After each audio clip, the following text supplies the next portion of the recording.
հարցա,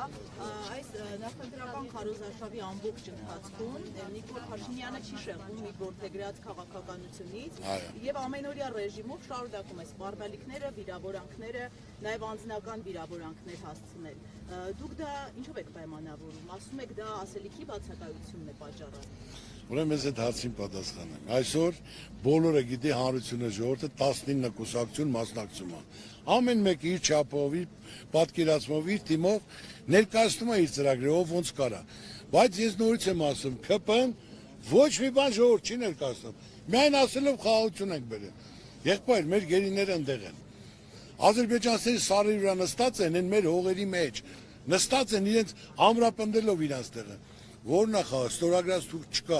չկա։ Միայն ինքը ասելով, ձերբակալելով, վախացնելով, նույնը ասել էին Ծառուկյանին, ցեմենտի գործարանը, եթե հանկարծ քննադատես վերցնելու են։ Ես պատահից գիտեի դա, պատասխան, որ ես երբեք չեմ կարա ունեցվածքս իմ հայրենիքի հետ փոխեմ։ Անօրինական անելու են, օրենք էլ չկա, պարտավորություն էլ չկա։ Հա, թող անեն դրա համար պատասխան են տալու։ Բայց մնացած 18 իրենց ծրագրերը ներկայացնելով, ներկայացնում են, ասենք, ով ինչ կարա անի։ Միայն նրանք են բռնում, ասենք, թե չգիտեմ, ցեղ շպրտում, վիրավորում, ուրիշ ոչ մի բան չեն կարում անեն։ Դրա համար այսօր ես քեզ ասեմ, դա ընտրություն է։ Ասենք մեկը եկեղեցիա կառուցում, մեկը եկեղեցիա քանդում, մեկը աշխատատեղա ստեղծում, արդյունք է տալիս, մեկը վարկերն ավելացնում, մեկը համերաշխություն է բերում, որ ես ասում եմ, բոլոր իրար հետ համերաշխ եղեք, չարություն նախանց մի կողմ դրեք, մեկը ատելություն է բերում, մեկը երաշխավորած խաղաղություն է բերում իր երկրին, որ ասի պարտադիր երաշխավորած խաղաղություն լինի, որ մենք կարողանանք, ասենք թե հիմնականում պատերազմի դուռը փակենք։ Ասել եմ Չինաստան, Ռուսաստան, Ամերիկա, Պակիստան, որ ասեցի, ոյ Պակիստանը, Հայաստանը, դուք եք թող ստորագրի իրանց հետ։ Պակիստանը այսօր Ադրբեջանցի հետ է ավելի լավ։ Հա պետք է որ մորտի բոլորը երաշխավոր լինեն, որ պատերազմին վերջ է տրվում, որ միայն տնտեսությունը զարգանա։ Իսկ ինքը միայն Ալիևի հետ պատվերը կատարելով, Ալիևը ոնց ասի, այսօր էլ ոչ մեկի մոտ չկա, ասենք թե խոսք, որը կարանթունի, միայն մնացել է Ալիևի հույսին, որ Ալիևը պատժ կանի, Ալիևը էսանի, Ալիևը են։ Պարոն Ծառուկյան, ձեր ցուցակի երկրորդ համարին մեղադրում են դավաճանության մեջ, ինչպես կարձագանքեք ձեր գնահատականը ինչպիսին է։ Ուրեմն մեր երկրորդ համարը շատ կարգին, հայրենասեր, դուխով, գրագետ նվիրյալ է, որ ինքը իր գործունեությունը Երևանում էլ Էջմիածինում ապացուցել է։ Ես ես կարող եմ մասսական ասել, եթե ապացուցեն, ես անմիջապես իմ գործընկերոջը ես գնդակարեմ, բայց եթե չէ սուտ ասողները պետք է պատիվ պահանջեմ, որ նրանք մարդու անունը հենց այնպես հայտարարության անել սպիոնաժի մեջ միտինգներին հայտարարում են, դες բան դուք կանգում լսել եք, դες բան գոյություն չունի, իրեն դա էլ չի փրկելու, նա մեր գործընկերն է, իմ ընկերն է, ամբողջ թիմով կանգնած են իրեն կողքին, ասում եմ կարան ապացուցեն, ես գնդակարեմ։ Բայց եթե չէ, մենք պատիվ ենք պահանջում, որ չի կարելի այդ ձևի ասենք թե մեր գործընկերոջը հայրենասեր տղուն նվիրալին, որ ասենք թե ուզենան ժամանակավոր բայութ է գրելու։ Հիմա 3 ամիսա, 2 ամիսա ինչ որ մեր ասենք թե քարոզությունից հանելով ոչ մի բան չի փոխվելու։ Ես շփվելով ժողովրդի հետ զգում եմ, որ մարդիկ ճարատված են գնում։ Ձեզ էլ են չէ՞ մեղադրում։ Բայց ասեցի, որ թող տանից հրապարակում գնդակարեն։ Եթե կա, եթե չէ, ուրեմն ես պատիվ եմ պահանջում։ Հայտարարողը մարզական պետք է պատիժ կրի։ Չեմ ասում գնդակարեք, թող գա իմ առյուծի մոտ, մտնի դուս գա։ Այս քարքին է արդեն։ Քարտեզները Google Maps-ը ցույց է տալի Ադրբեջան։ Խնդրեմ։ Տիգրանաշենը, խնդրեմ ժողովուրդ, նայեք։ Արդեն 3 տարածքել տալու է։ Սա փակուղու մեջ է գցելու, լավ ես անգամ էլ ասենք խապեց, ոնց է լինելու, տես, ասենք թե վիրավորներ ամարացեց, ասում են 600 հոգի, ամաչում են, աշխարհում չկա պետության նախագահ, ղեկավար, վարչապետ, որ պարտություն կրի, զոհեր տա թող 3800 հոգի, վիրավորներ, հողեր կորցնի, 130,000 մարդու տնից կտրի, ու հետո նորից մասնակցի ընտրության, ու նորից ընտրվի։ Աշխարհում չկա տես բան։ Պարոն Ծառուկյան, ինչ կարծիքի եք ձեզ, այսպես ասած Արաբ ցեմենտ, ձեր ցուցակի երկրորդ համարի դեմ դավաճանության, այսպես ասած, Հիմա մեղադրանքը դու արա ցեմենտի մաս ես ասում, թե ես այս ամբողջը Բայց ես առաջին- հանգեցնել, որ այսպես ասած դուք հրաժարվեք քաղաքականությունից, ինչպես տարիներ առաջ արեցիք։ Ուրեմն ես այդ հարցին պատասխանեմ տարիներ առաջ հրաժարվելուց եթե եկել է հարցին պատասխանեմ ես կյանքում այն մարդն եմ որ խոսքից հետ չեմ կանգնել երբեք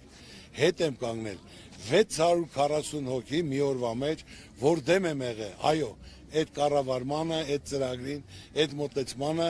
ու դրա համար 640 հոգի մի օրվա մեջ ձերբակալել եմ Ղարաբաղից են զորք բերել, Վայոց ձորից են զորք բերել եւ միտինգի սարքել էին, որ Ծառուկյանը ոչ թե միտինգ անում, այլ ստուգում ենք իրեն, ստուգելու համար, որ ինքը հարկերը չի տալիս, որ մենք թոշակներ տանք։ Այսինքն ես ժողովրդին հանելու ասեմ, որ Ծառուկյանը իր ունեցվածքն է փրկում, տեսնելով որ արյունա թափելու, ես իմ ունեցվածքը չեմ փրկելու։ Ես ասել եմ, իմ թիմին բաց թողեք, Արջկայս էջը փագում եմ, դուք ստուգեք, ստուգելուց հետո տարուկ ես տվել է հայտարել եմ, որ ճիշտ էր, նորից մտել եմ քաղաքական, ես չեմ կարա իմ ժողովրդի մատը փուշ մտնի, որ ասեն Ծառուկյանը իր ունեցվածքի համար, ժողովրդին հանեց փողոց, հասկանա, հա դուրս գայինք հաղթելու էինք, բայց արուն էր թափելու, ժողովրդի մեծամասնությունը մտածելու էր, որ Ծառուկյանին ստուգում են, Ծառուկյանին օբյեկտները ձեռից առնելու էին, դրա համար Ծառուկյանը ժողովրդին հանեց, չեմ ասում բոլորը, բայց 30-40% կմտածեն։ Դա եղե պատճառը, որ իմ ժողովրդի մատը փուշ չմտնի, ես կյանքում թույլ չեմ տա, իմ այդ քայլողի մատը փուշ մտնի։ Ես այդպիսի բան երբեք չեմ ալ եւ չեմ։ Մտնում են ձեր, այսպես ասած, ունեցվածքի նույն սցենարը չի կրկնում իշխանությունը։ Ունեցված ես ասում, կյանքում չեմ կարա փոխեմ իմ հայրենիքի հետ։ Ես այն մարդն եմ արել եմ, տվել եմ, կառուցել եմ, նվիրել եմ, սարքում եմ, անում եմ, իմ ազգի պատիվը բարձր պահելու համար, ես ստեղծող մարդ եմ, ինձ օդից չի եկել, ոչ էլ պետական պաշտոն եմ եղել, միշտ հետևելով, նայելով, ստուգելով։ Ես նորից եմ ասում, այդ հարգանքն ու սերը, որ իմ ժողովրդի հետ ես շփվում եմ, այդ ջերմությունը, այդ քաղցությունը, հյուրասիրությունը, ու գալ պարոն Ծառուկյան այն մարդիկ գալու են, պրոստը ասեցին մեզ գործից կանեն, տղոսես կանեն, կնոջս դպրոցից կանեն, ձեր ցավը, սա գիտեմ, այսօր ներվանությունը ինչից է, հարցումներով չկա, օր-օրի իշտմացած, թազա բան չի ասում, լավ բան չի ասում եմ նա պատերազմից հետո պետք է գնար, չընտրվեր, որ էլի ես եմ համաձայնվել, իմանալով, որ ժողովուրդը չի ընտրի, այդքան զոհեր աղ, այդքան հողեր են ազդել, այդքան անտուն մարդիկ եւ այդքան հեղին կազրկում, հիմա էլ 8 միլիարդ ավելացել է, ոչ մի բան չի փոխվել, ժողովուրդ չի կարա, այդ սկզբունքով, այդ մոտեցմամբ, այդ թիմով չի կարա լինի։ Հիմա էլ նորից եմ ասում, այն օր էլ մեկ ասում էր Ծառուկյան ասում է ճանապարհները փակելու են։ Եղբայր, եթե քո գործընկերն է, դու քո թշնամու հետ ես ընկերություն անում, այն մարդը ասում է կողմ որոշվի։ Եթե իմ հետ չես ուզում, քո ցավն էլ տանեմ։ Գնա Մակրոնի հետ ընկերությունա, թող Մակրոնը ձեր հարցերը կարգավորի։ Ուրիշ բան չի ասում։ Մենք ճիշտ քաղաքականություն պետք է վարենք։ Բոլորը հետ լավ պետք է լինենք։ Ով ինչ կարանի, այսօր անհրաժեշտ է, որ մենք տնտեսությունը զարգանա։ Թերիփի հարցը ինչ է լինելու, պարոն Ծառուկյան, ձեր ընտրվելու պարագայում։ Ամեն ինչ մնալու է։ պետք է խիչ ունենա, դա օգուտ է, բայց պետք է ճիշտ բան, ոչ թե դա Ադրբեջանի սեփականությունն է, դա մեր սեփականությունն է։ Պետք է մենք Չինաստան հետ, Ռուսաստան, Պարսկաստան հետ պայմանավորում ենք ճանապարհը բաց է, թող աշխատի, դա միայն շահույթ է բերելու, բայց ոչ թե մեր տարածքով մենք այդ իրավունք չունենանք ոչ մի բանի։ Ուժեղի մոտ միշտ թույլն է մեղավոր։ Ես ասեմ, մեր ժողովուրդը մեղավոր չի, ասելով որ մենք դեմ չենք, թող Թուրքիայի ճանապարհն էլ բացվի, բայց մենք պետք է հասկանանք, մեր ժամանակա պետք, որ կարողանանք նրանց հետ մրցելու, մեր մոտ ամեն ինչ թանկ է, իրենց մոտ ամեն ինչ էժան է, պետությունը պետք է քայլեր կատարեն, այդ որ դադար խոսում են, պետք է դոտացիա տա ժողովրդին, արտոնություն տա, հարկերից ազատվի, որ նրանք մտան, գյուղատնտեսությունները փլվելու, քանդվելու, փոքր ու միջին բիզնեսն էլ քանդվելու։ Մեր մոտ սաղ թանկ է, ոչ միայն հարկեր բարձրացնել, գույքար բարձրացնել, ուրիշ ոչ մի բան, բայց պետք է հնարավորություն տաս, տուրիզմն զարգանա, տնտեսությունն էլ զարգանա, թե ուզում են որ մնացածներ կան փակվեն, իրանք դրանք վեգալեն, թուրքերն էլ վեգալեն, բիզնեսը պետք է բացվի, բայց մտածված, հասկանալով, թող գան քննարկենք, նստենք կլոր ցեղան շուտ։